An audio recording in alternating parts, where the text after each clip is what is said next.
Assalamualaikum warahmatullahi wabarakatuh. Alhamdulillahi rabbil alamin.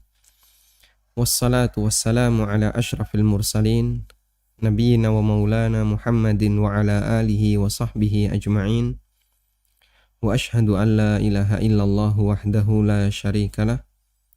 Wa ashhadu anna Muhammadan abduhu wa rasuluh sallallahu alaihi wa ala alihi wa sahbihi wa sallama tasliman katsira. Thumma amma ba'd.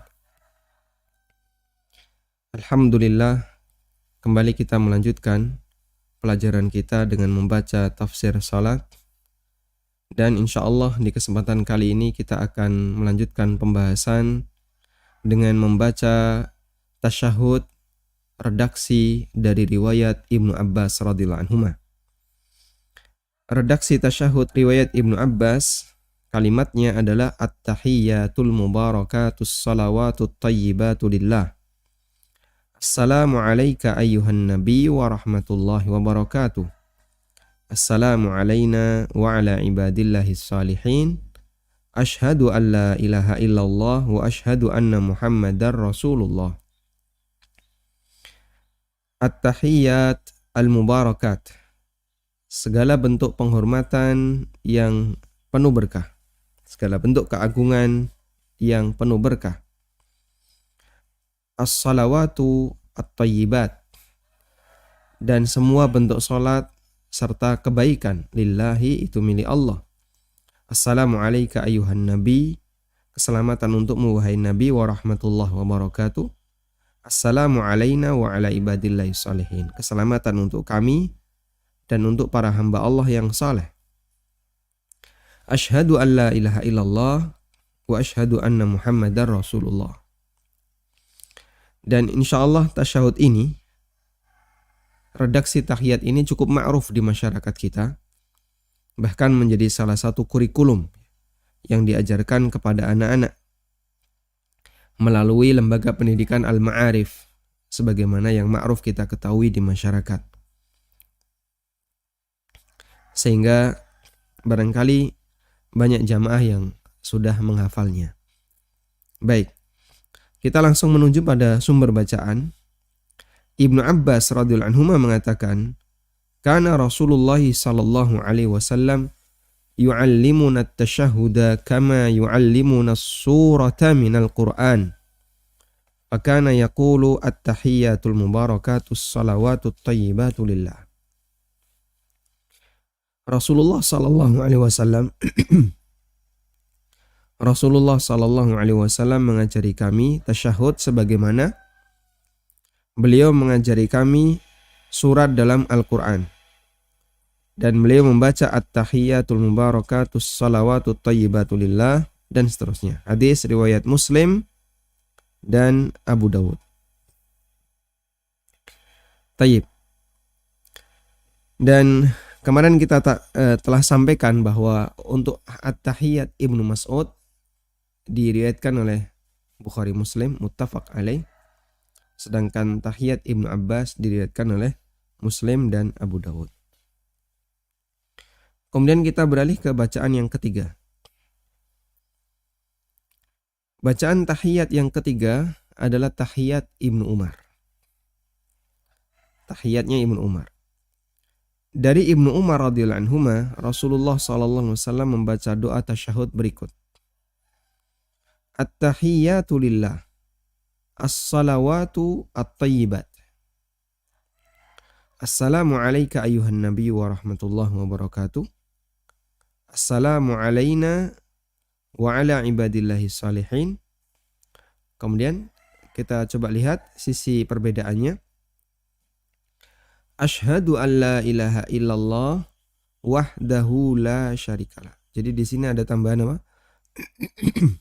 Wahdahu la syarikalah. Wa ashhadu anna Muhammadan abduhu wa rasuluh. Dalam tasyahudnya Ibnu Umar, di situ ada tambahan abduhu wa rasuluh. Baik. Sehingga kalau kita perhatikan sebenarnya susunannya tidak jauh-jauh beda ya. Kalau Ibnu Mas'ud radhiyallahu anhu, at-tahiyyatu lillah was-salawatu wat-thayyibat. Kalau tasyahudnya Ibnu Umar, at-tahiyyatu lillah as-salawatu wat-thayyibat. Sehingga di situ tidak ada wa. Kemudian syahadatnya tidak ada wahdahu la syarikalah. Asyhadu an la ilaha illallah. Dalam tasyahud Ibnu Mas'ud. Kalau Ibnu Umar ada tambahan asyhadu an la ilaha illallah wahdahu la syarikalah. Baik. Karena itu sebenarnya perbedaannya tipis. Maka jamaah bisa menghafal, sehingga Anda kalau menghafal tasyahud Ibnu Umar dengan tasyahud Ibnu Mas'ud berarti dapat 2 tasyahud yang bisa dihafal. Dan di sini tidak ada wa. At-tahiyyatu lillah as-salawatu at-thayyibat. At-tahiyyatu lillah as-salawat at-thayyibat. Tidak ada kata sambung, kata hubung wa.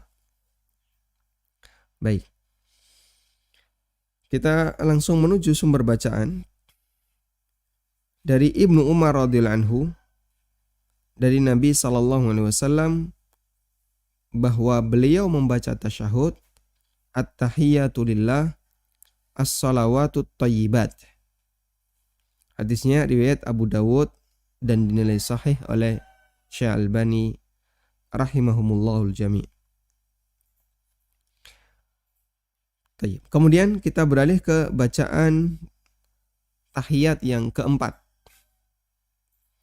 Bacaan tasyahud Abu Musa al-Asy'ari radhiyallahu anhu. Beliau lebih dikenal dengan kunyahnya, dan nama aslinya adalah Abdullah bin Qais. Abdullah yang ma'ruf nama aslinya adalah Abdullah bin Qais radhiyallahu anhu. Berasal dari Bani Asy'ari yang ada di Yaman, datang ke Madinah untuk belajar Islam dan punya kedekatan dengan Rasulullah sallallahu alaihi wasallam. Salah satu di antara keistimewaan Abu Musa al-Asy'ari adalah suaranya yang sangat indah. Sampai Nabi sallallahu alaihi wasallam pernah mengatakan kepada beliau, "Laqad utita mizmaran min mazamiri ali Dawud." Engkau telah diberi salah satu di antara keindahan suaranya Nabi Dawud alaihissalam. Abu Musa al-Asy'ari radhiyallahu anhu menceritakan bahwa Nabi sallallahu alaihi wasallam bersabda, "Jika kalian duduk tasyahud, pertama yang hendaknya dia baca adalah kalimat At-tahiyyatu thayyibatus salawat. At-tahiyyatu thayyibatus salawatu lillah. Di sini perbedaannya dengan Ibnu Abbas. Kalau dalam tasyahudnya Ibnu Abbas, kata lillah ini ditaruh di setelah at-tahiyyat. At-tahiyyatu lillah, as-salawat at-thayyibat. Kalau di sini enggak. Kata lillah itu ditaruh di lafaz belakang kalau dalam tasyahudnya Abu Musa. Kalau dalam tasyahudnya Ibnu Umar ya, bukan Ibnu Abbas, kata lillahnya ada di setelah at-tahiyyat. At-tahiyyatu lillah, as-salawat at-thayyibat. Kalau ini beliau diajarkan Nabi sallallahu alaihi wasallam, at-tahiyyatu thayyibatus salawat lillah. At-tahiyyatu thayyibatus salawatu lillah. Assalamu alayka ayyuhan nabiy wa rahmatullahi wa barakatuh. Assalamu alayna wa ala ibadillahi salihin. Asyhadu an la ilaha illallah wa asyhadu anna Muhammadan abduhu wa rasuluh. Nah.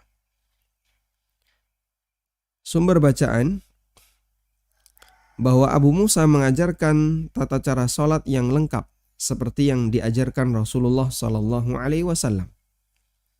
Lalu beliau mengatakan, "Idza qa'adtum lit-tasyahhud." Jika kalian duduk untuk tasyahud, maka baca kalimat berikut. At-tahiyyatut thayyibatus salawatu lillah. Assalamu alayka ayyuhan nabi wa rahmatullahi wa barakatuh. Baik. Hanya perbedaan di susunan, kemudian perbedaan di adanya huruf wa atau tidak.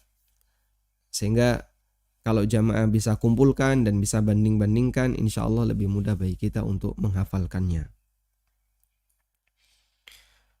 Kemudian bacaan yang kelima. Bacaan tasyahud Ibnu Umar radhiyallahu anhu.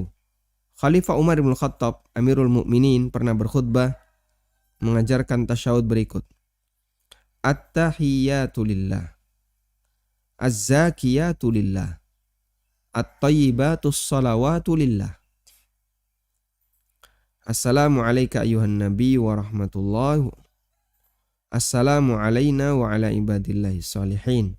Ashhadu an la ilaha illallah wa ashhadu anna Muhammadan abduhu wa rasuluh.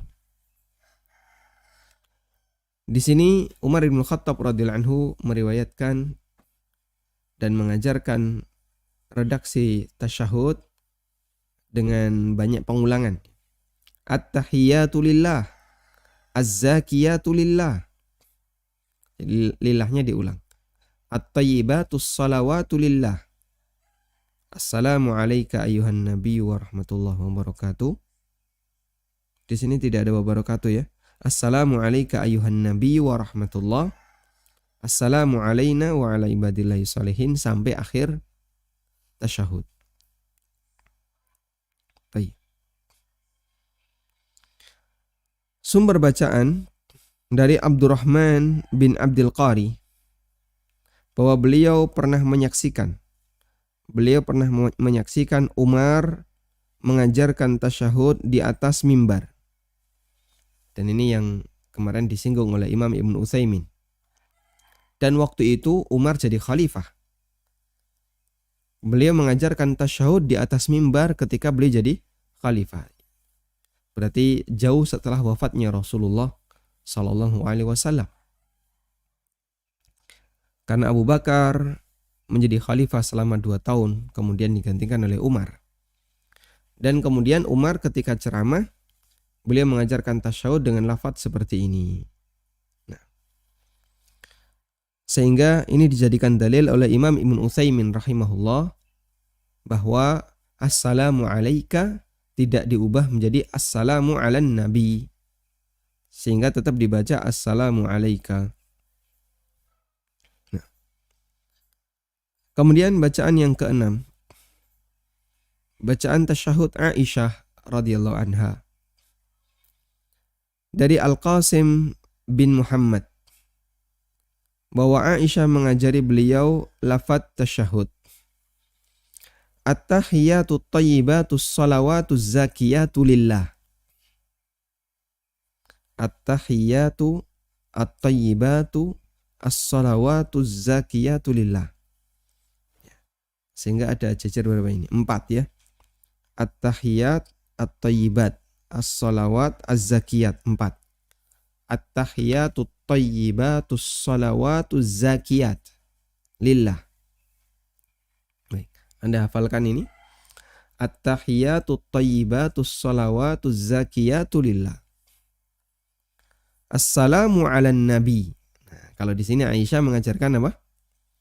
Assalamu ala nabi wa rahmatullah. Assalamu alayna wa ala ibadillahi salihin. Sehingga dalam versi tasyahudnya Aisyah, beliau sama sebagaimana Ibnu Mas'ud radhiyallahu anhu ketika menyampaikan salam itu langsung dengan kalimat assalamu ala nabi. Asyhadu an la ilaha illallah wa asyhadu anna Muhammadan abduhu wa rasuluh. Dari Al-Qasim bin Muhammad, beliau meriwayatkan dari Aisyah radhiyallahu anha bahwa ketika beliau tasyahud, beliau membaca kalimat di atas. Diriwayatkan oleh Ibnu Abi Syaibah dalam Al-Musannaf, kemudian Imam Malik dalam Al-Muwatta, dan dinilai sahih oleh Syekh Albani rahimahullah. Nah, tentang, coba kita lihat ya, Di sini Aisyah radhiyallahu anha menggunakan lafaz assalamu ala nabi wa rahmatullah. Dan itu kemarin sudah kita singgung bahwasanya ini adalah bagian dari ijtihadnya sebagian sahabat. Dan apakah kita boleh meniru seperti ini? Insya Allah kalau Anda terapkan sebagaimana tasyahudnya Aisyah radhiyallahu anha, silahkan. Baik. Karena Aisyah mengajari dengan redaksi seperti itu. Dan dohirnya itu diajari oleh Nabi SAW. Kemudian Al-Qasim bin Muhammad ini siapa? Sehingga beliau diajari oleh Aisyah radhiyallahu anha. Al-Qasim bin Muhammad ini keponakannya Aisyah. Al-Qasim bin Muhammad bin Abi Bakar. Al-Qasim bin Muhammad bin Abi Bakar. Sehingga Muhammad di sini Muhammad bin Abu Bakar, salah satu anaknya Abu Bakar As-Siddiq radhiyallahu anhu. Beliau seorang tabi'in, tinggal di Madinah dan salah satu perawi hadis, dan beliau termasuk di antara fuqaha us-sab'ah, 7 fuqaha yang ada di zaman tabi'in.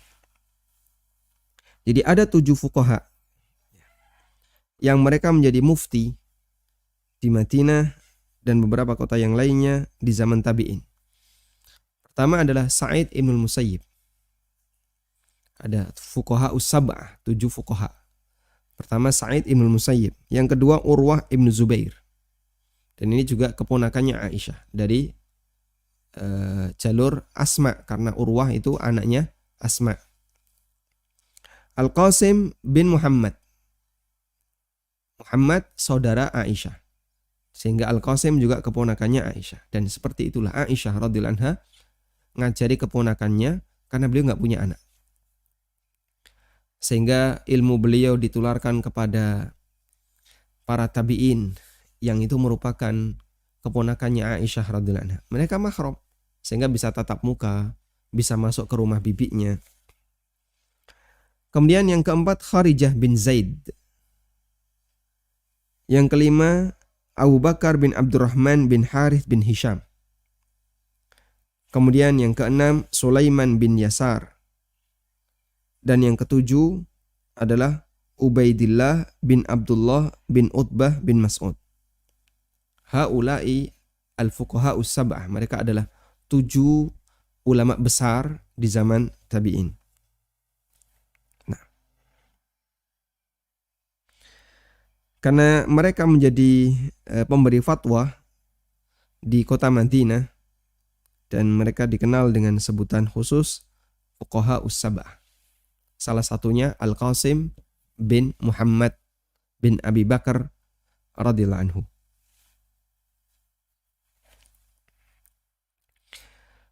Tayyib. Dan riwayat Aisyah ini dinilai sahih oleh Syalbani. Dan di sini saya membawakan riwayat Aisyah sebagai riwayat terakhir untuk redaksi tasyahud. Sehingga kita punya 6 ya. Kita punya 6 redaksi tasyahud. Ibnu Mas'ud, Ibnu Abbas, Ibnu Umar, Abu Musa al-Ash'ari, Umar ibn Khattab, dan Aisyah radhiyallahu anha. Radhiyallahu ta'ala anhum ajma'in. Kalau Bapak Ibu bisa menghafal 3 atau 4, insya Allah sudah cukup bagus. Agar tasyahud yang kita baca tidak otomatis. Minimal 2 ya, yang sering kita kenal. Ibnu Mas'ud dan Ibnu Abbas. At-tahiyyatu lillah wassalawatu wattayyibat. At-tahiyyatul mubarakatus salawatut tayyibatu lillah. Ada yang bisa tambahkan misalnya. At-tahiyyatu lillah as-salawat at-tayyibat. Yang itu merupakan tasyahudnya Ibnu Umar. Kalau mau ditambahi dengan Aisyah radhiyallahu anha, at-tahiyyatut tayyibatus salawatuz zakiyatu lillah. Lanjutnya kurang lebih sama. Dan yang assalamu ala nabi hanya di 2 tasyahud. Pertama Ibnu Mas'ud dan yang kedua Aisyah radhiyallahu anha. Tayyib. Selanjutnya kita beralih kepada tafsir bacaan tasyahud. Setelah kita menyebutkan 6 redaksi tasyahud yang semuanya mirip-mirip, maka tafsirnya saya taruh di belakang sehingga saya kumpulkan dulu redaksi-redaksi tasyahud, baru kita akan baca tafsirnya. Tafsir bacaan tasyahud. Kalimat yang pertama adalah kalimat at-tahiyat. Semuanya diawali dengan at-tahiyat, makanya sering disebut dengan tahiyat, ya. Sering disebut dengan tahiyat, bacaan tahiyat, karena diawali dengan kata at-tahiyat. Kata ini merupakan bentuk jamak dari at-tahiyah. Merupakan bentuk jamak dari at-tahiyah. Ibnu Rajab menjelaskan, wa fussirat at-tahiyatu bil mulki wa fussirat bil baqa'i wad dawami wa fussirat bis salamah. At-tahiyat ditafsirkan dengan 3 tafsir. Kata at-tahiyat ditafsirkan dengan 3 tafsir. Yang pertama al-mulku, kerajaan. Yang kedua al-baqa' wad dawam. Yang ketiga as-salamah. Kata at-tahiyyah ditafsirkan dengan 1 kerajaan. Yang kedua keabadian. Yang ketiga keselamatan. Ada yang juga menafsirkan dengan keabadian, al-baqa' wad dawam. Ada juga yang menafsirkan dengan as-salamah, keselamatan. Wal maknanya adalah annas salamata minal afati sabitun lillah. Bahwa segala bentuk keselamatan dari semua bentuk kekurangan, dari semua bentuk cacat, al-afat, segala bentuk kekurangan, sabitun lillah, itu semuanya milik Allah. Wajibun lahu lidzati. Wajib ada pada zat Allah. Dan itu bagian dari sifat wajib Allah. Bagian dari sifat wajib Allah. Wa fussirat bil azamah. Juga ditafsirkan dengan al-azamah. Berarti ini tafsir yang keempat. Wa fussirat bil azamah. Ditafsirkan dengan al-azamah. Tafsir yang keempat. Yang artinya keagungan. Waqila innaha tajma'u dzalika kullahu wa ma kana bima'nahu wa huwa ahsan. Dan ada yang mengatakan tafsirnya itu mencakup itu semua. Keempat-empatnya. Sehingga apa makna at-tahiyyatu lillah? Maknanya adalah kerajaan itu milik Allah. Keabadian milik Allah. Keselamatan itu milik Allah. Dan keagungan itu juga milik Allah Ta'ala. Sehingga tafsirnya ada 4. Dan semuanya bisa tercakup dalam makna kata at-tahiyyah. Maka jamaah dimulakan Allah Ta'ala, ketika Anda membaca at-tahiyyatu lillah, dan itu bentuk jamak, berarti kita sedang memuji Allah Subhanahu wa Ta'ala. Hadirkan perasaan bahwa kita sedang memuji Allah, di mana kita meyakini bahwa segala bentuk kerajaan, keabadian, keselamatan, dan keagungan semuanya hanya milik Allah Azza wa Jalla. Kemudian yang berikutnya adalah as-salawat. Kata as-salawat merupakan bentuk jamak dari kata as-salat. As-salatu jamaknya as-salawat. Dan istilah salawat di sini maknanya adalah salat yang kita kenal, ibadah salat.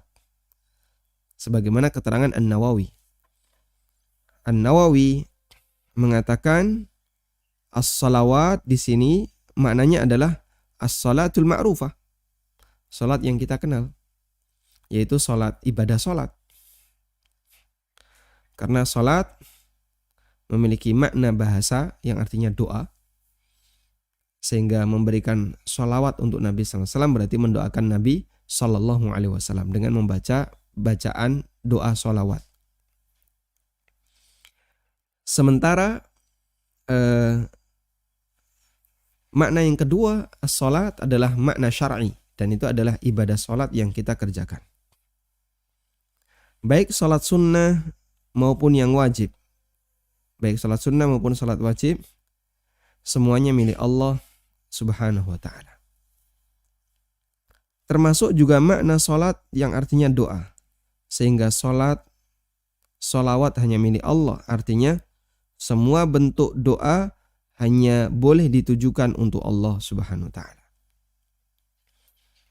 Sehingga di sini kita menetapkan bahwa segala bentuk keagungan, kerajaan, keabadian, keselamatan milik Allah. Itu pujian untuk Allah. Lalu setelah itu kita menyatakan segala bentuk ibadah, salat yang kita kerjakan, doa yang kita lantunkan, hanya untuk Allah Subhanahu wa ta'ala. Baik. Berarti kita menetapkan dua hal di kalimat at-tahiyyatu lillah wassalawat lillah. Yang pertama adalah pujian untuk Allah. Yang kedua pernyataan bahwa semua bentuk ibadah itu milik Allah. Selanjutnya kalimat at-tayyibat. Kata at-tayyibat adalah bentuk jamak dari at-tayyibah. Bentuk jamak dari kata at-tayyibah. Dan tayyib artinya baik, ya. Tayyib artinya baik. Sehingga bang tayyib itu artinya cah bagus. Budiman, ya. Itu bahasa Arabnya bang tayyib. Bahasa Jawanya cah bagus. Bahasa Indonesianya budiman, ya. Orang yang berbudi. Allah itu tayyib. Innallaha tayyibun. Dan dia hanya menerima yang tayyib. Wala yaqbalu illa tayyiba. Sebagaimana sabda Nabi SAW dalam hadis yang ma'ruf. Innallaha tayyibun. Wala yaqbalu illa tayyiba. Sesungguhnya Allah itu zat yang maha tayyib. Dan dia tidak menerima kecuali yang baik, yang tayyib. Dan ini bagian dari nama Allah Ta'ala.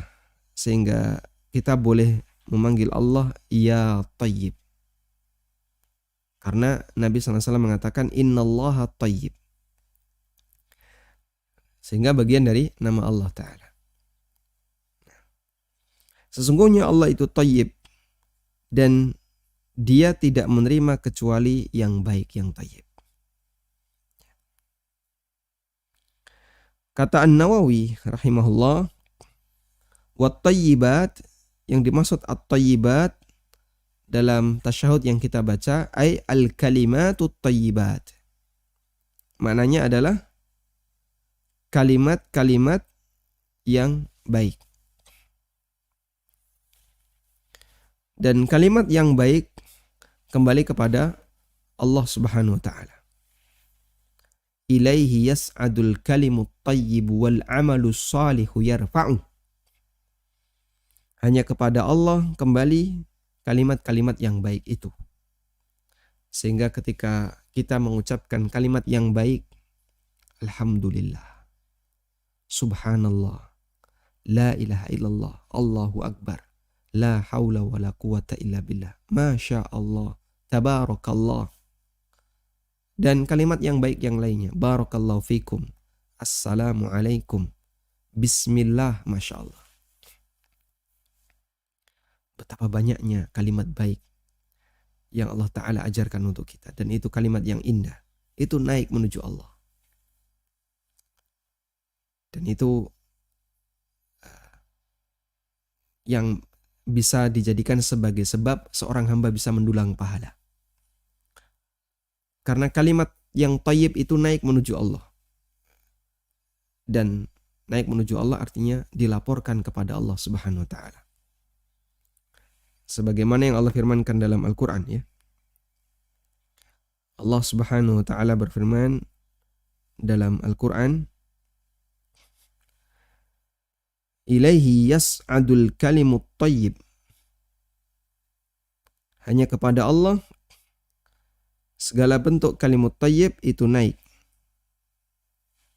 Ada di surat Fatir ayat yang ke-10. Ilaihi yas'adul kalimut thayyib wal amalus salihu yarfa'u. Hanya kepada Allah Al-kalimut thayyib, kalimat-kalimat yang thayyib itu naik. Sehingga Allah sebut kalimat yang thayyib itu naik. Berarti kalimat yang tidak thayyib nggak naik. Karena nggak berkualitas. Allah nggak mau terima. Yang diterima oleh Allah adalah kalimat yang thayyib. Nah, kita biasakan ya. Lidah kita dengan kalimat yang thayyib seperti itu.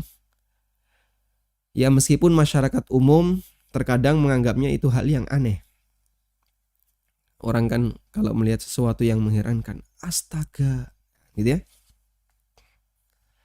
Kalau mukmin melihat sesuatu yang mengherankan, subhanallah. Atau dia mengatakan, wow. Seorang mukmin melihat sesuatu yang mengherankan, masya Allah. Kita biasakan itu.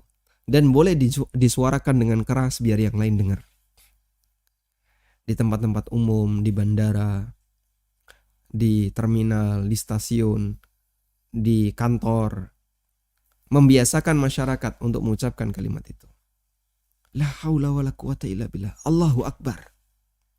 Nah, tapi kalau takbir mungkin nanti dikira teroris. Ya. Karena dikit-dikit takbir itu dikiranya radikal. Ya mungkin untuk sementara Anda bisa ganti subhanallah. Dan memang itu lafaz untuk menunjukkan keheranan. Subhanallah, Allahu Akbar. Nabi SAW keheranan yang sifatnya mengingkari itu subhanallah atau Allahu Akbar. Nabi SAW pernah diminta oleh para sahabat yang baru masuk Islam. Ketika beliau selesai Fathu Mekah, kemudian beliau menuju Hunain untuk melakukan peperangan berikutnya. Ada sahabat yang baru masuk Islam mengatakan, ya Rasulullah, ij'al lana dhata anwatin kama lahum dhatu anwat. Ya Rasulullah, tolong tunjukkan kepada kami satu pohon yang bisa kami gunakan untuk gantung senjata. Dan kami bertapa di bawahnya biar nanti senjata itu terisi. Dan itu kebiasaan jahiliyah. Nabi SAW langsung mengucapkan, Allahu Akbar. Inna hassanan. Allahu Akbar. Ini apa-apaan kebiasaan orang lama. Kalian tuh baru saja masuk Islam, diselamatkan dari kesyirikan, kok malah minta sang Nabi untuk menyediakan fasilitas kesyirikan. Sehingga beliau terheran. Allahu Akbar. Ya. Maka bisa diganti dengan kalimat misalnya subhanallah, dan itu juga bentuk pengingkaran. Keheranan yang tujuannya mengingkari. Seperti yang Allah ajarkan dalam Al-Quran. Orang Nasrani mengatakan Allah punya anak, subhanallah. Orang Yahudi mengatakan Allah Ta'ala punya anak, subhanallah. Orang Nasrani mengatakan Allah punya istri, subhanallah. Kita keheranan, kok bisa ada orang yang meyakini seperti itu? Kita mau memaksakan aja orang Muslim itu disuruh meyakini Allah punya anak. Logikanya itu nolak. Tidak mungkin Allah punya anak. Nah, sehingga kita biasakan kalimat-kalimat thayyib seperti ini. Karena di surat Fatir ayat 10, Allah Ta'ala menegaskan bahwa kalimat thayyib itu akan naik menuju Allah Ta'ala. Artinya diterima sebagai amal saleh. Kemudian kalimat az-zakiyat. Kata az-zakiyat ada dalam redaksi tasyahud Umar dan Aisyah radhiyallahu anhuma. Kata az-zakiyat adalah bentuk jamak dari az-zakiyah yang artinya kesucian. Bisa juga dimaknai dengan tumbuh. Makanya az-zakat, az-zakah itu memiliki dua makna ya. Yang pertama apa? Suci. Yang kedua, tumbuh. Sehingga Allah sebut zakat itu mensucikan. Khudh min amwalihim shadaqatan tutahhiruhum wa tuzakkihim biha. ambillah harta mereka sebagai zakat, tutahhiruhum wa tuzakkihim biha, untuk membersihkan mereka dari harta-harta yang haram yang barangkali masih menempel dalam keseharian kita. Nah, sehingga az-zakiyah bisa memiliki dua makna. Pertama, kesucian, itu milik Allah. Dan yang kedua adalah bahwa keberkahan di mana amal itu berkembang hanya Allah Subhanahu wa taala yang berhak untuk menumbuhkannya. Di antara turunan kata ini adalah kata zakat, amalan yang membersihkan dan menumbuhkan harta. Walhamdulillah. Selanjutnya kita memberikan salam untuk Nabi SAW. Assalamu alayka ayuhan nabi wa rahmatullahi wa barakatuh. Segala bentuk keselamatan tertuju untuk Anda wahai Nabi. Doa ini mencakup 3 bentuk keselamatan. Yang pertama adalah as-salamatu fi hayati, keselamatan untuk beliau semasa hidupnya. Dan ini telah dilakukan para sahabat. Sehingga mereka mendoakan assalamu alayka ayuhan nabi. Berarti mereka mendoakan Nabi SAW untuk mendapatkan keselamatan sepanjang beliau hidup. Yang kedua adalah keselamatan untuk beliau dari suasana mengerikan di hari kiamat. Karena termasuk doa beliau di hari kiamat adalah ucapan Allahumma salim salim. Jadi para nabi ketika mereka melihat umatnya diadili, lalu umatnya diminta untuk meniti as-sirat, maka banyak sekali yang gagal. Rasulullah SAW berdoa, Allahumma salim salim, Allahumma salim salim, Allahumma salim salim. Ya Allah selamatkanlah, ya Allah selamatkanlah, selamatkanlah, selamatkanlah. Allahumma salim salim. Dan itu terjadi dalam suasana yang sangat mengerikan di hari kiamat. Yang ketiga adalah keselamatan untuk ajaran dan syariat agama beliau dari segala bentuk penyimpangan dan perubahan. Assalamu alayka ayuhan nabi. Termasuk diantaranya adalah kita mohon kepada Allah Ta'ala agar Allah Ta'ala memberikan keselamatan untuk ajaran beliau Sallallahu Alaihi Wasallam dari segala bentuk penyimpangan dan perubahan. Dan Allah jaga ajaran beliau. Allah jaga. Sehingga di setiap zaman akan selalu hadir orang yang dia selalu berusaha menyampaikan Islam puritan, Islam murni. Dari generasi ke generasi.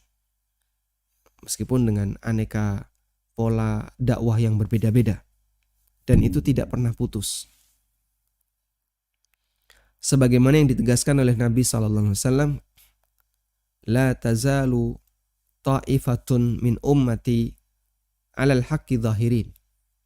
Akan selalu ada sekelompok orang di antara umatku yang mereka alal haqqi zahirin, selalu menang di atas kebenaran.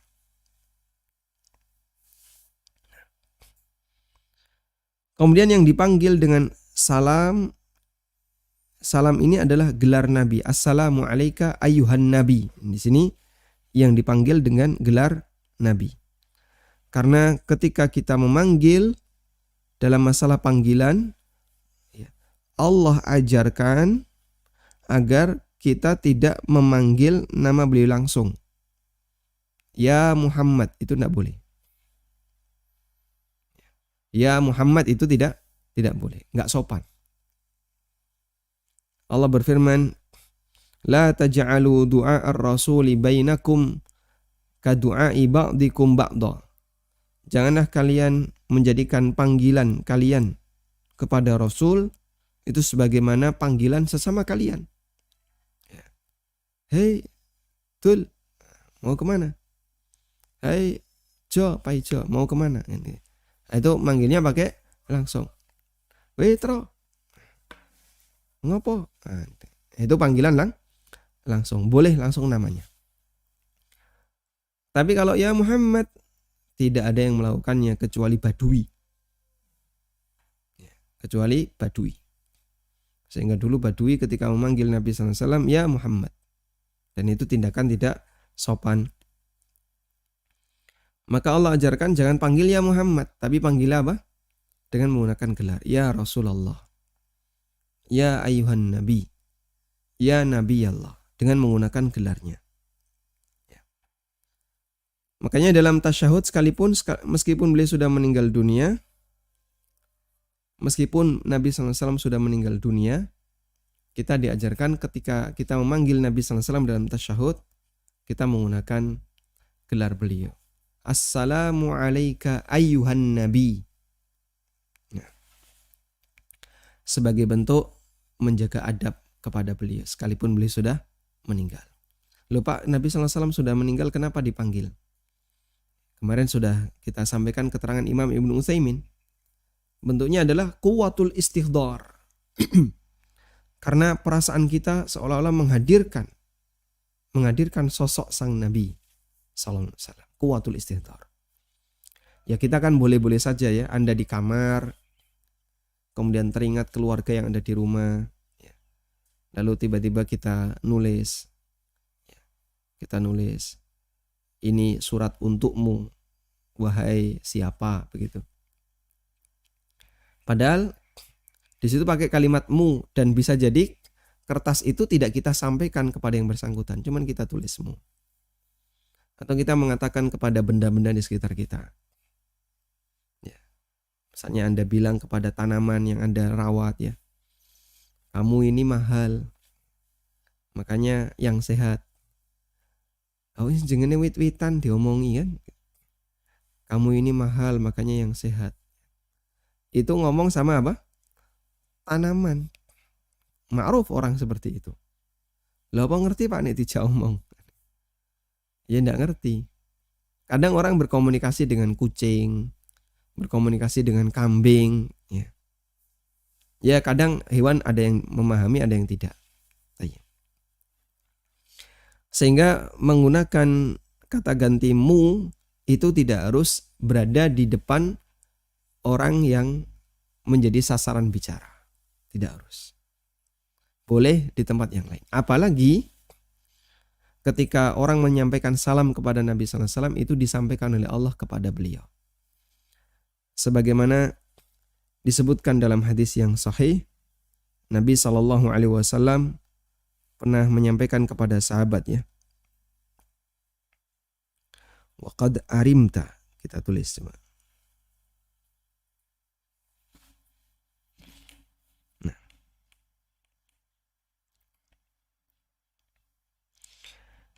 Nabi SAW pernah mengatakan, Inna lillahi malaikatun sayyahina fil ard. Sesungguhnya Allah memiliki beberapa malaikat yang mereka berkeliaran di muka bumi. Mereka melakukan siyahah. Mereka berada di muka bumi. Yuballighuni an ummatis salama. Mereka menyampaikan salam dari umatku. Untukku. Sehingga kalau kita mengucapkan Assalamu alayka ayuhan nabi, maka malaikat yang diutus oleh Allah untuk berada di permukaan bumi menyampaikan salam itu, dia akan mengantarkan. Ya Rasulullah, fulan menyampaikan salam kepadamu. Ini ada salam dari fulan, ada salam dari fulan. Disampaikan oleh para malaikat. Masya Allah. Ya. Sayyahina fil ard. Ada di hadis yang sahih ya. Nah. Inna lillahi malaikatun sayyahina fil ard yuballighuni an ummatis salama. Sesungguhnya Allah Ta'ala memiliki para malaikat yang mereka berada di muka bumi dan mereka mengantarkan salam dari umatku untukku. Hadis riwayat An-Nasa'i, Ahmad, Ad-Darimi, dan statusnya hadis yang sahih. Dan kalau jamaah, kita misalnya begini, saya ingin berkenalan dengan A. Orang yang dekat dengan A adalah B. Pertama yang kita lakukan apa? Apakah langsung menghadap A? Wah, sungkan saya. Lewat pendekatan dulu. B, tolong sampaikan salam dari saya. Akhirnya B menyampaikan, ini wahai A, Anda dapat salam dari X. Oh, X itu siapa? Oh, X itu teman saya tinggal. Oh ya. Akhirnya sudah ada chemistry. Dengan apa? Titip salam. Pengenalan itu bisa dilakukan melalui menyampaikan salam, titip salam kepada orang lain. Ya, meskipun harus tahu diri ya. Misalnya, kalau sekiranya repot untuk menyampaikan salam itu, Anda jangan terlalu hobi titip salam. Karena, tolong nanti titip salam, sampaikan ke Pak Jokowi. Waduh, gimana nanti ngomongnya kan gitu? Gimana ngomongnya nanti? Sehingga Anda memberi salam untuk Nabi SAW sering-sering. Assalamualaikum ayuhan Nabi. Assalamualaikum ya Rasulullah. Assalamualaikum ya Nabi Allah. Maka malaikat akan menyampaikannya kepada Rasulullah SAW. Wallahu ta'ala alam. Demikian yang bisa kita sampaikan sebagai pengantar. Wassallallahu ala nabiyyina Muhammadin wa ala alihi wa sahbihi wasallam. Miliki flashdisk belajar fikih muamalah dasar dalam 33 pertemuan. Penjelasan sangat sistematis dengan media papan tulis bersama Ustadz Ami Nurbait, mengacu kitab Minhajus Salikin bab fikih jual beli. Dan semua video di flashdisk ini belum pernah tayang di ANB Channel. Pembahasan meliputi materi dasar muamalah, di antaranya ketentuan umum jual beli, hak khiyar, akad salam, akad gade dan kafalah, berbagai akad kerjasama dan musyarakah, hukum perlombaan atau musabakoh, wakaf hingga wasiat, dan masih banyak pembahasan muamalah lainnya. Untuk pemesanan, hubungi ANB Store di nomor 0812 7111 1241. Jazakumullahu khairan. Walhamdulillahirrabbilalamin. Selanjutnya kami persilahkan bagi Anda yang mau bergabung. Silahkan. Assalamualaikum warahmatullahi wabarakatuh. Waalaikumsalam warahmatullahi wabarakatuh. Barakallahu fikum. Wa fikum barakallah. Tafadhal. Ini contoh kasusnya, Ustaz. Jadi semisal di kita di depan saat kita itu ada jemaah yang batal, Ustaz. Jamaah batal ya? Ya. Jadi kan dia keluar dari saf barisan, kita kan masuk ke depan. Nah, di saat pandemi seperti ini kan kita bawa sajadah sendiri, Ustaz. Nah, ini baiknya kita angkut sajadah kita, terus kita masuk ke barisan yang kosong itu. Apakah seperti itu atau langsung aja kita masuk ke barisan yang kosong itu, Ustaz? Takutnya gerakan itu adalah masuk gerakan yang sia-sia gitu. Baik. Mohon penjelasannya. Barakallahu fiik, Ustaz. Assalamualaikum Assalamualaikum warahmatullahi wabarakatuh. Waalaikumsalam warahmatullahi wabarakatuh. Nah, wallahu ta'ala alam, sebatas memindahkan sajadah itu bukan sesuatu yang urgent bagi orang yang sholat. Karena pada asalnya sholat itu tanpa sajadah. Sehingga dia beralaskan dengan apa? Dengan lantai yang ada di tempat sholat, yang ada di masjid. Meskipun boleh menggunakan sajadah ketika ada kepentingan tertentu. Dan kalau misalnya Anda menggunakan sajadah lalu depan kosong, apakah boleh kita ngambil lalu maju? Kemudian nanti nata sajadah di depan. Berarti ada banyak gerakan yang harus kita lakukan. Ngambil, bawa sajadah, nata, baru kita diam sholat. Lanjutkan. Apakah boleh seperti ini? Dohirnya yang kami pahami ini terlalu banyak gerakan yang sebenarnya tidak urgent, tidak dibutuhkan. Apalagi ada keterangan yang disampaikan oleh sebagian ulama dalam madzhab Syafi'iyah bahwa orang yang melakukan gerakan sampai pada posisi ruku, ya, saya pada posisi ruku, ngambil itu bisa jadi lebih dari ruku karena tangan kita nyentuh tanah sejajar dengan kaki. Ruku itu sejajar dengan tangan ditaruh di lutut. Ini tangan sampai nyentuh tanah. Nah, di posisi ini berarti ketika kita mengambil sajadah, kita melakukan gerakan yang melebihi ruku. Dan itu dilakukan dengan sengaja, maka bisa membatalkan sholat. Maka yang kita khawatirkan kalau itu dilakukan, kami khawatir masuk dalam keterangan peringatan yang disampaikan oleh ulama tadi. Wallahu a'lam.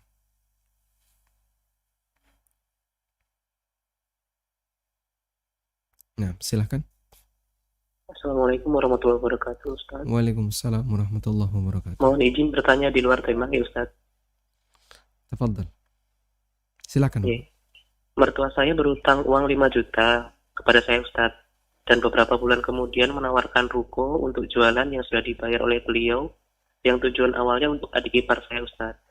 Adik ipar saya tidak jadi memakai ruko itu karena istrinya hamil dan akan pulang kampung rencananya.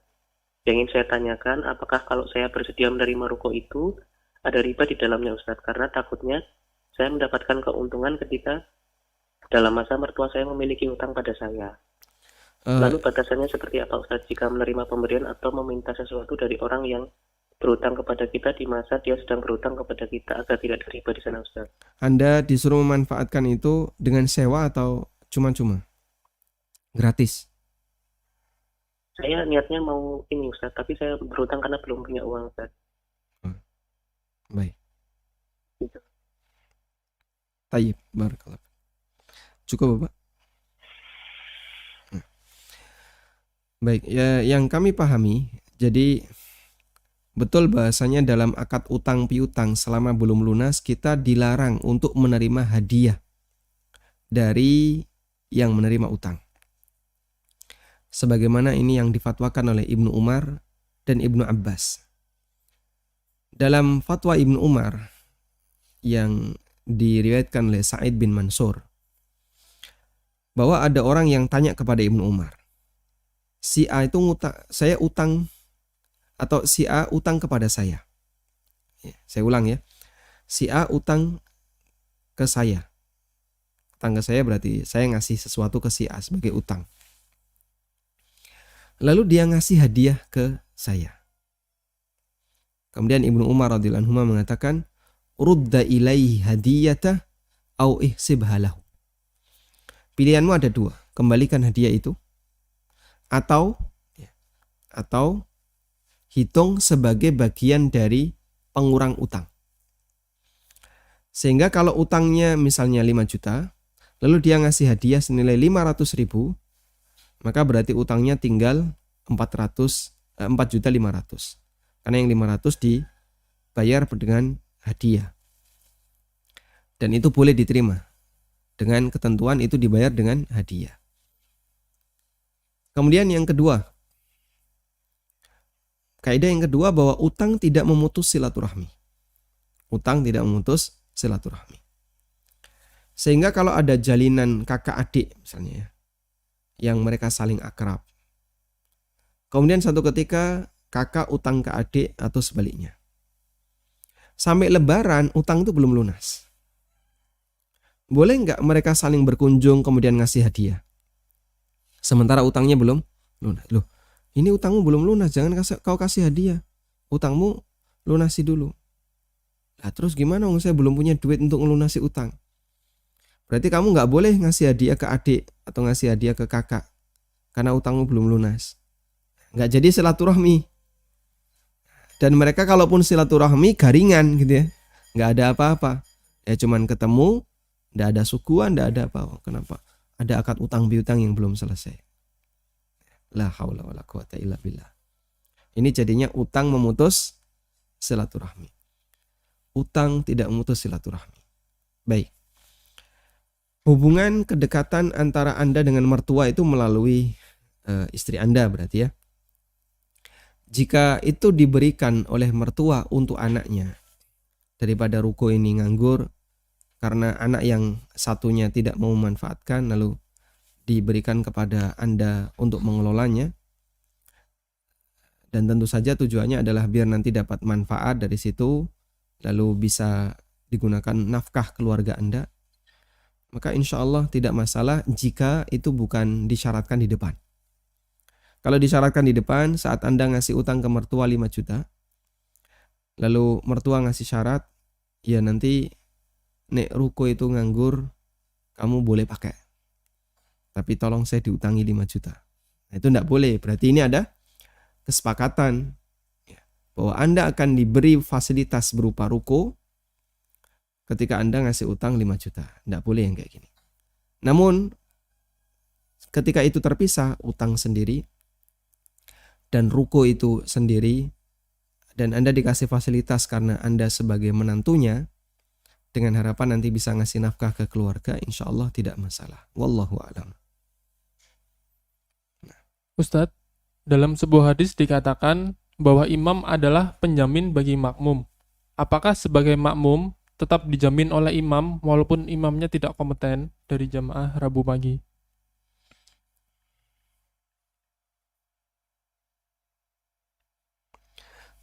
Nabi SAW mengatakan, Al-imamu dhaminun wal muadzinu mu'taminun. Allahumma arsyidil a'immata waghfir lil muadzinin. Apa makna hadis ini? Dalam hadis dari Abu Hurairah radhiyallahu anhu, Rasulullah sallallahu alaihi wasallam mendoakan antara imam dengan muadzin. Coba kita baca hadisnya. Rasulullah sallallahu alaihi wasallam mengatakan, Al-imamu dhaminun wal muadzinu mu'tamanun. Imam itu yang menanggung, sedangkan muadzin itu orang yang mendapatkan amanah. Allahumma arsyidil a'immah. Ya Allah, berikanlah petunjuk kepada para imam. Waghfir lil muadzinin, dan berikanlah ampunan bagi para muadzin. Hadis sahih riwayat Abu Dawud.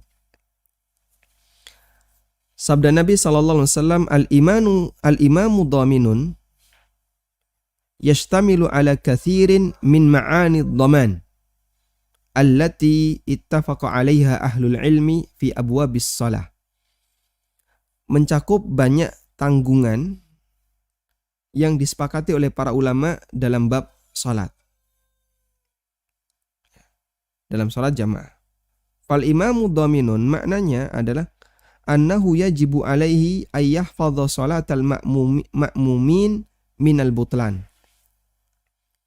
Imam wajib untuk menjaga jangan sampai sholatnya makmum itu batal. Sehingga imam jangan membatalkan sholat. Bertahan. Di belakang ada ribut-ribut. Dia harus bertahan. Kenapa? Kalau dia membatalin, nanti batal semua. Misalnya, imam sholat ya, makmumnya ada 5 shaf. Di shaf paling belakang ada anak nangis misalnya, karena berantem. Akhirnya ibunya batalin, ibunya anak A dan ibunya anak B saling membatalkan sholat, terus ikut berantem. Setelah anaknya berantem. Tapi di shaf 4, 3, 2, dan 1 kan tidak batal. Jangan kemudian, wah ini marakno rame iki cah cilik karo mbokne melu padu. Batal dia, batal semua jadinya. 1 ini. Wa yahfadhu alaihim adadar rakaat, sehingga dia perlu jaga jumlah rakaatnya jangan sampai ada yang kurang. Wala yanquru bihimus shalah, dan jangan terlalu cepat salatnya. Naqran mukhillan bil arkan, yang menyebabkan rukunnya itu tidak terlaksana sempurna karena tidak tumaknina. Wala yuqassiru fil inayati bi syurutis shalah, jangan sampai dia itu gagal dalam melaksanakan syarat salat. Wudunya gagal misalnya. Lah wudune imam kaya ngene kok arep dadi imam. Wa tahqiqu sunaniha wa hayatiha, dan dia harus kerjakan sunah-sunahnya serta tata caranya secara lengkap. Sehingga imam itu ketika sholat harus sempurna, lebih sempurna dibandingkan makmum yang lain. Wal imamu dhaminun, makna yang kedua, imam dhamin maknanya adalah annahu yatahammalu 'anil ma'mumi al-jahra fi sholatil jahriyah. Imam disebut domin yang menanggung karena dia itu yang tahammul, yang menanggung makmum sehingga makmum tidak perlu mengeraskan bacaan ketika sholat jahriyah. Imam sudah mengeraskan, kalian tidak usah. Dan dia yang menanggung bacaan surat-surat pendek serta Al-Fatihah. Kama yatahammalu sahwal ma'mum idza taraka ba'da sunan. Sebagaimana imam juga yang menanggung lupanya makmum ketika makmum meninggalkan sebagian sunnah dalam sholat. Makmumnya lupa, tadi nggak melakukan seperti ini. Bahkan wa yatahammalu anhu qira'at al-Fatihah. Bahkan imam menanggung ketika makmum tidak bisa baca Al-Fatihah. Makmum masbuk. Dia baru dapat a'udzubillahi minasyaitonirrajim bismillahirrahmanirrahim, imamnya sudah ruku'. Idza jaa masbuqan, ketika makmumnya masbuk. Dan itu semuanya adalah makna ad-dhaman al-muttafaq 'alaiha. Makna imam menanggung yang disepakati. Baik. Lah terus kalau imamnya tadi dia sholatnya belepotan, ya. Terus apa lagi? Wudunya nggak karuan, ada banyak yang kurang. Wah, kalau seperti ini berarti fungsi dia bisa menanggung itu bisa jadi gagal. Jika perbuatan imam yang dia lakukan sampai membatalkan sholat. Anda misalnya lihat, imam itu kalau wudu Pak, tumitnya selalu kering. Wah, ini berbahaya, jangan jadikan imam, ya. Wal imamu dhaminun aidan bima'na annahu mutakaffilun bid-du'a li jami'il ma'mum. Li jami'il ma'mumin. Imam sebagai dhamin juga maknanya adalah bahasanya dia bertanggung jawab untuk berdoa bagi seluruh makmum. Maksudnya adalah bahwasanya imam ketika berdoa di surat Al-Fatihah lalu diaminkan oleh makmum. Kemudian di sini disebutkan idza qanata bihim, ketika imamnya kunut, au da'alahum, atau mendoakan kebaikan untuk makmum. Mutakaffilun bi ta'limil ma'mumin ahkamas shalah, dia juga bertanggung jawab untuk mengajari hukum salat bagi para makmum, kaila tafsudu alaihim, agar salatnya tidak batal. Wala yuharrimu thawabaha al-kamil, dan jangan sampai dia menghalangi pahala sholatnya yang sempurna. Wallahu ta'ala alam. Intinya disebut imam sebagai dhamin di sini adalah dia bertanggung jawab untuk menjaga kesempurnaan sholat, sehingga makmum yang barangkali sholatnya kurang masih bisa mendapatkan pahala yang sempurna karena dia dijaga oleh imam. Wallahu a'lam. Silahkan. Halo, Assalamualaikum. Waalaikumsalam warahmatullahi. Ustadz, barusan aja nih tadi jam berapa? Jam 6.15 lah. Ada tetangga yang ke rumah ngasih pisang. Itu katanya beliau, maaf karena belum bisa bayar utang gitu. Nah ini gimana ya Ustadz ya? Sementara memang lazimnya beliau kalau kebunnya menghasilkan buah memang dibagi-bagikan ke tetangga sih, gitu. Ini apa pisangnya mau saya kembalikan atau mau saya sedekahkan atau gimana Ustadz? Baik, Masya Allah ya. Jazakallah khair Ustadz atas penjelasannya. Assalamualaikum. Waalaikumsalam warahmatullahi. Ini pertanyaan yang paling update ya. Tepat kejadiannya ketika kajian. Tadi mungkin lebih bagus tetangga yang ngantar pisang diajak untuk ngaji sekalian. Duduk dulu di sini ya. Nanti kita tanyakan biar bisa ada keputusan. Ini pisang mau diapain? Apakah boleh Anda terima atau bagaimana? Apa yang disampaikan oleh tetangga Anda? Maaf belum bisa bayar utang. Persis sebagaimana keterangan Ibnu Qudamah. Orang ngasih hadiah itu ketika utangnya belum lunas, salah satu di antara tujuannya adalah untuk menunda pelunasan. Sehingga itu kenapa disebut sebagai bagian dari riba? Karena penerima mendapatkan manfaat dari hadiah yang diberikan oleh penerima utang, ya. Penerima hadiah atau Anda mendapatkan manfaat dari penerima utang dari tetangga Anda tadi, disebabkan karena akad utang. Dan dalam hadis yang disampaikan oleh Fudhalah bin Ubaid, kullu qardin jarra naf'an fahuwa riba. Semua utang yang menghasilkan manfaat, maka manfaat itu adalah riba. Terus sarannya bagaimana? Sarannya sebagaimana yang disampaikan oleh Ibnu Umar. Rudda ilaihi hadiyatah. Kembalikan hadiah itu. Au ihsibha lahu. Atau kalau Anda nggak mau mengembalikan, boleh diterima, tapi dihitung sebagai pengurang utang. Nah, selanjutnya ibu perlu tanya ke tetangga, harga pisang ini berapa? Oh, misalnya ya 20.000. Tapi kalau masih mentah ya nggak sampai ya. Apalagi dari petaninya langsung ya mungkin 10.000 lah. Berarti nanti utangnya berkurang 10.000. Sehingga pisang itu dijadikan sebagai bagian dari cicilan. Wallahu a'lam. Baik, silakan. Silakan. Silakan Bapak. Halo, selamat pagi. Assalamualaikum warahmatullahi wabarakatuh. Waalaikumsalam warahmatullahi wabarakatuh. Silakan. Awan mau nanya, Ustaz. Silakan.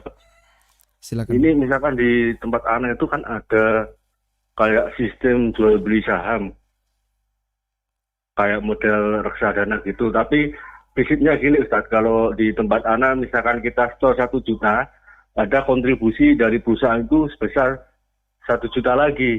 Itu uang kayak gitu hukumnya gimana? Sama kalau kayak reksadana gitu gimana Ustaz? Saham ini disalurkan untuk apa Pak? Gimana? Disalurkan untuk saham perusahaan apa? Perusahaan anak sendiri tempat kerja, Ustaz. Perusahaan tapi kan tempat itu, kerja. tata kelolanya kan karena perusahaan asing, jadi ya dikelola di tempatnya itu, misalkan di Prancis gitu. Jadi belinya itu di Prancis sana, Ustaz. Baik, perusahaan asing, Bapak kerja di situ. Iya. Kemudian beli saham 1 juta, nanti disupport oleh perusahaan dikasih 1 juta.